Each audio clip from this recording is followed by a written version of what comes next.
5 राज्यों में विधानसभा चुनाव होने वाले हैं। सबसे पहले देखिए चुनावी राज्यों में आज क्या क्या हुआ है। सबसे पहले बात करेंगे असम की। असम में बीजेपी का चुनावी घोषणा पत्र जारी। वित्त मंत्री अरुण जेटली ने जारी किया है घोषणा पत्र। घोषणा पत्र में बीजेपी का बांग्लादेश से होने वाली अवैध घुसपैठ पर रोक लगाने का वादा। यह बीजेपी की तरफ से जो विजन डॉक्यूमेंट, जो घोषणा पत्र जारी किया गया। और साथ ही असम में कांग्रेस के चुनावी घोषणा पत्र में परिवार के एक सदस्य को नौकरी देने का वादा किया गया है। कांग्रेस की तरफ से यह वादा किया गया है। बीजेपी की तरफ से घुसपैठ, अवैध घुसपैठ जो होती है उस पर रोक लगाने की मांग। असम के माजुली में कल प्रधानमंत्री नरेंद्र मोदी की रैली। बीजेपी के सीएम प्रत्याशी सर्बानंद सोनोवाल के प्रचार के लिए जाएंगे प्रधानमंत्री नरेंद्र मोदी। तो सिर्फ एक हफ्ता बचा है असम में विधानसभा चुनाव को। बीजेपी ने पहली बार यहां सरकार बनाने के ख्वाब संजोकर विजन डॉक्यूमेंट जारी कर दिया, तो चौथी बार मुख्यमंत्री बनने का सपना देख रहे तरुण गोगोई भी घोषणा पत्र के जरिए चुनावी वादों का ऐलान कर चुके हैं। असम में बीजेपी ने बांग्लादेशियों की घुसपैठ रोकने को बनाया सबसे बड़ा चुनावी मुद्दा, तो कांग्रेस ने अपने चुनावी घोषणा पत्र में किया हर परिवार के एक सदस्य को नौकरी का वादा। 4 अप्रैल और 11 अप्रैल को 126 सीटों वाले असम के 27 जिलों में मतदान होना है और ये चुनाव बीजेपी और कांग्रेस दोनों के लिए ही नाक का सवाल बन गए हैं। बीजेपी के विजन डॉक्यूमेंट में बांग्ला मुसलमान और अवैध घुसपैठ सबसे बड़ा मुद्दा है। बहुत बड़ा एम्फेसिस हमारा भारतीय जनता पार्टी का घुसपैठ इन्फिल्ट्रेशन के खिलाफ है। हमारा ये स्पष्ट मत है कि कांग्रेस ने पिछले कई दशकों में इन्फिल्ट्रेशन की कल्पना को स्वीकार किया, उसको इनकरेज किया और इसलिए बॉर्डर को पूर्ण रूप से सील्ड रखना, identification of foreigners,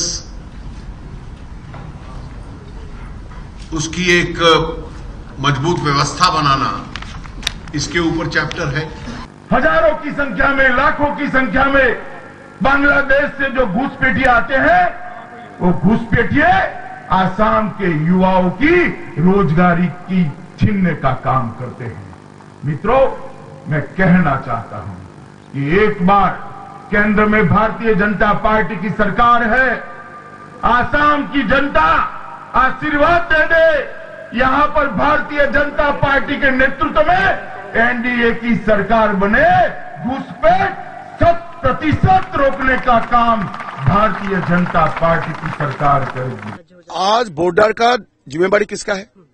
border seal करने का जिम्मेदारी किसका है? बॉर्डर को सील करने का जिम्मेदारी तो आज बीजेपी गवर्नमेंट, सेंट्रल गवर्नमेंट का है। उन लोगों ने क्यों नहीं काम स्टार्ट किया 2 सालों में?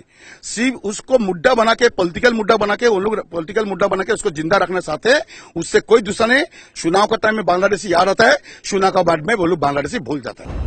असम में बांग्लादेशियों की अवैध घुसपैठ का मुद्दा इतना गंभीर है कि पिछले साल सुप्रीम कोर्ट की तरफ से बनाए गए उपामन्यु हजारिका आयोग ने अवैध रूप से राज्य में रह रहे लोगों की संख्या में हो रही बढ़ोतरी को लेकर केंद्र और राज्य सरकार दोनों की आलोचना की थी। अवैध घुसपैठ को लेकर अध्ययन कर रहे इंद्रजीत बरुआ के हवाले से कोर्ट ने भी ये कहा था कि अगर इस घुसपैठ को नहीं रोका गया तो 2047 तक असम की मूल आबादी अल्पसंख्यक हो जाएगी। 1971 के बाद बांग्लादेश से अवैध तरीके से आए लोगों की संख्या के बारे में ठीक ठाक अनुमान नहीं लगाया जा सकता, लेकिन एक अनुमान के मुताबिक इनकी संख्या 3 से 20 लाख के बीच है और राज्य की 126 में से 30 से ज्यादा सीटों पर इनका बड़ा दखल है।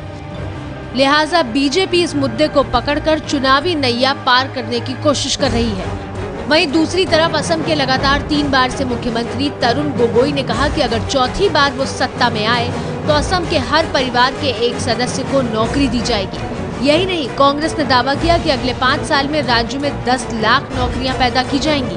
भी हमारा मेजर प्रॉब्लम अनएम्प्लॉयमेंट है, तो जॉब क्रिएशन जो बोलते हैं उसका हम सबसे ध्यान देते हैं। बीजेपी और कांग्रेस ने अपने अपने चुनावी घोषणा पत्र में असम को चमकाने का वादा किया है। जेटली ने बीजेपी के विजन डॉक्यूमेंट को असम के विकास का रोड मैप बताया है।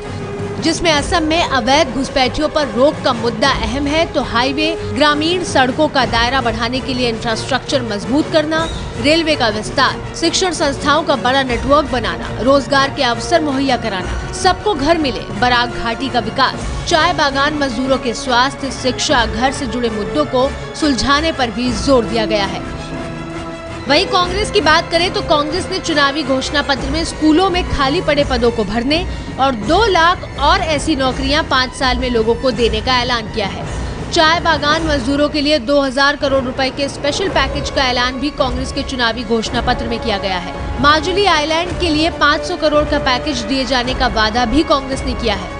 असम में बाढ़ और मिट्टी का कटाव बड़ी समस्या है। कांग्रेस ने वैज्ञानिक तरीकों से खोई जमीन पाने की कोशिश करने के लिए रिसर्च शुरू करने का भी ऐलान चुनावी घोषणा पत्र में किया है। धीमाजी और बोगाई गांव में कृषि यूनिवर्सिटी स्थापित की जाएंगी। बराक घाटी में मिनी सचिवालय की स्थापना करने की घोषणा की गई है। बीजेपी का कहना है कि कांग्रेस कितना भी जोर मार ले, राज्य में चल रही सत्ता परिवर्तन की लहर के आगे वो टिकेगी नहीं, जबकि गोगोई ने इसे खारिज कर दिया है।